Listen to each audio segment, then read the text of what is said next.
quick demo for a new repo that I started. This is just really exploring strategies for migrating Jetstream-enabled clusters and or individual streams. So this is kind of the first example that I'm going to explore, and hopefully over time we can add more and more examples of this. So I put up this repo, and I just wanted to show a quick demo of what it looks like. So the goal of this is really to, if you have an existing cluster, and let's say your nodes are running out of disk space, or you need to upgrade the hardware, or you have to move to new VMs or something, you want to do this ideally without interrupting clients. So this is the whole premise of the zero downtime approach. So this particular example highlights how kind of one strategy of migrating to new nodes without your clients really being interrupted. So that's, again, the whole zero downtime thing. So this is a work in progress. There's a few rough edges, but I think generally the approach is good, and it kind of just builds on the features that the NATS core team has been implementing over time. And this just kind of like brings it together in an example. So the first thing, everything is documented again in this repo. So if you go to this one, you can see the general algorithm, and then you can try this locally if you want to. So this is basically just a recording of what it would look like using it locally. So the first thing I'm going to do is just start up a couple watchers. So watch servers. I actually have all of this in my history, which is convenient. Watching the streams, watching the two consumers, and these will show up in a second. And then I have a script to start a cluster, and now you can see the cluster of nodes popped up. And then we have a script to create streams, so we'll do that. They popped up there. And then a script to create consumers. And you can see these screens down here got populated. And now we can start just publishing to the first stream. We can start publishing to the second stream. And all we're trying to do is just kind of like emulate an active cluster where clients are connected. And then we also have a couple subscribers to each of the respective consumers. So you can see the nodes and whatnot, and there's a memory-based stream and a file-based stream. You can see the message numbers are increasing gradually, and then you can also see that the consumer acknowledgements are occurring. And you can see the live subscribers down here. The number is increasing, so everything's kind of working as expected. Super easy to get this up and running. So now we want to migrate this cluster without having these clients abruptly disconnect, or without having to tell the clients a new set of connection URLs. So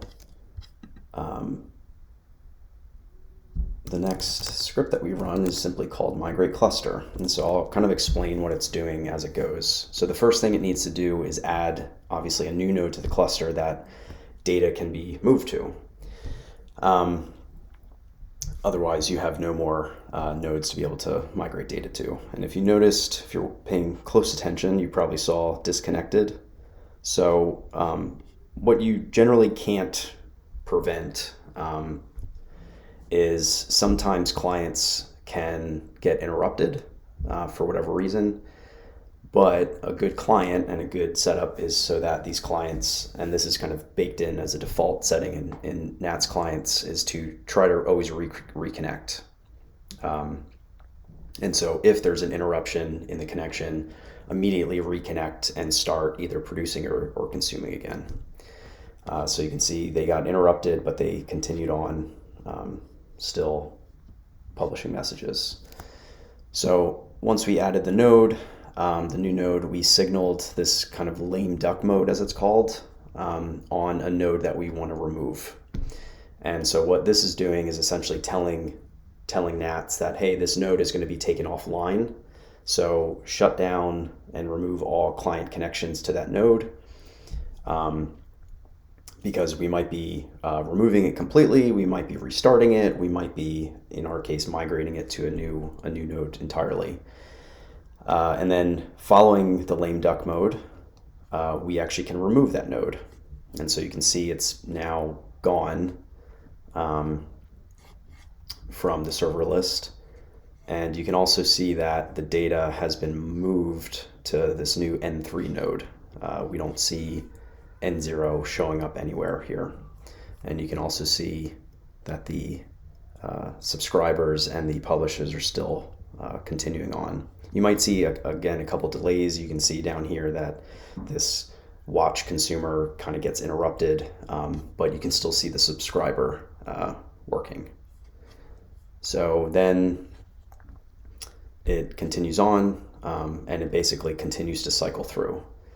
And so if we go over to this algorithm, you can see, given these three nodes, add a node, put the first one in lame duck mode, and then remove the node. And then you can see it just simply repeats. So N4 replaces N1, and then you actually cycle back in N0, N1, and N2, replacing those other ones. And this assumes that you're going to have, you can give these other names if you want, but this assumes that you've have new hardware, new configuration. So these are the new desired kind of configurations of those nodes.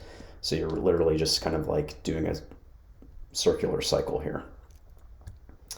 And again, this is sort of necessary because we want to maintain the original connection URLs.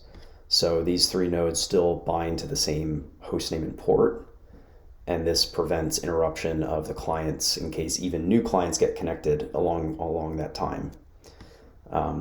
As long as you specify, as we can see in these scripts, as long as you specify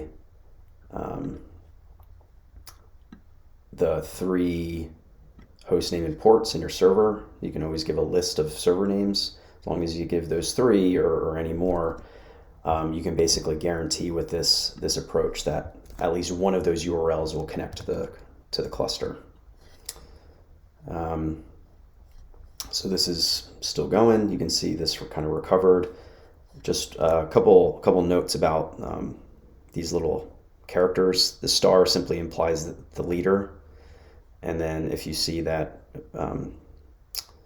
exclamation point, that implies that that particular node is offline. So lame duck mode will trigger that. But once the nodes cycle out again and the data gets replicated, all of those should recover. And so this takes a little time because there's 60 seconds in between signaling lame duck mode and then removing the node to ensure the server has enough time to replicate the data, and it doesn't like try to take down two nodes at the same time, which would violate the quorum requirement for replication. So you need to do one at a time. And in practice, you would want to probably increase the wait times. I'm using only 60 seconds for the demo purpose. But if you were to do this on a real cluster, the wait time should be probably on the order of minutes, especially depending on the size of the data that your cluster has. So we're getting to the end, hopefully soon. You can feel free to speed up the video, but I just want to keep it going just to show what the end state looks like.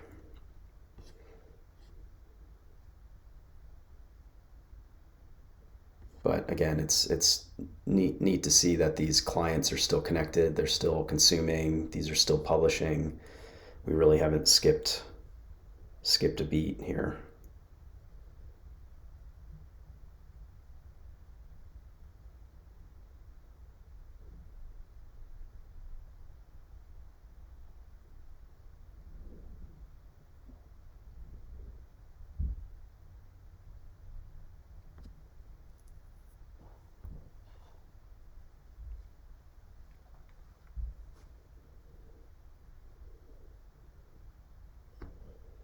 So now you can see N0 is coming back on N1. So these would be the nodes with the new hardware configuration. So these are being cycled back in and replacing the other nodes.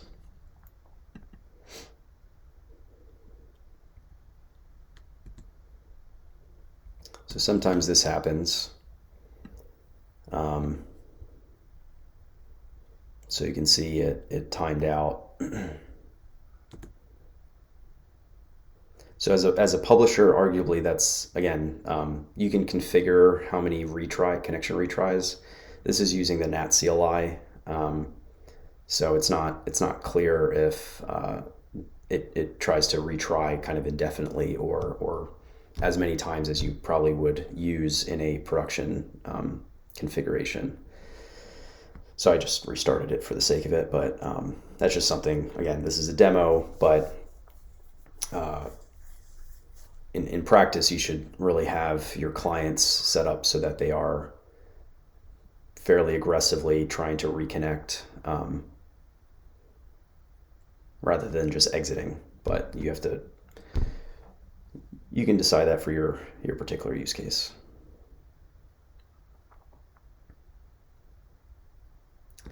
So that's removing N3.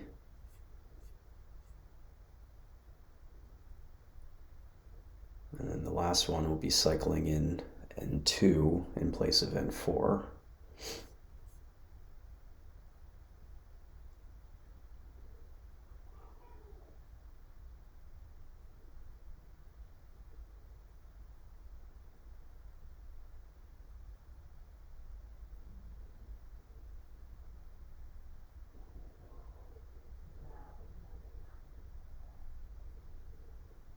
The thing with data migrations is that you have to be patient.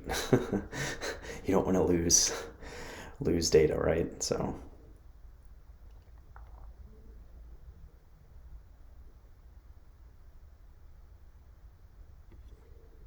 N4 is being lame ducked. You can see all of them acknowledge it's offline. And again, just for those who don't know, the reason that this works, these streams have 3 replicas and it uses consensus, Raft-based consensus to achieve a quorum. So as long as 2 nodes are available for consensus, you can take one of those nodes offline out of the 3 replicas. And there you go, removing N4. And we're still connected, we're still going. All of the messages are there, we didn't lose anything. And that's it. So thanks for being patient and watching. And I encourage you to check out the repo and the scripts and try the demo yourself if you'd like. Thanks.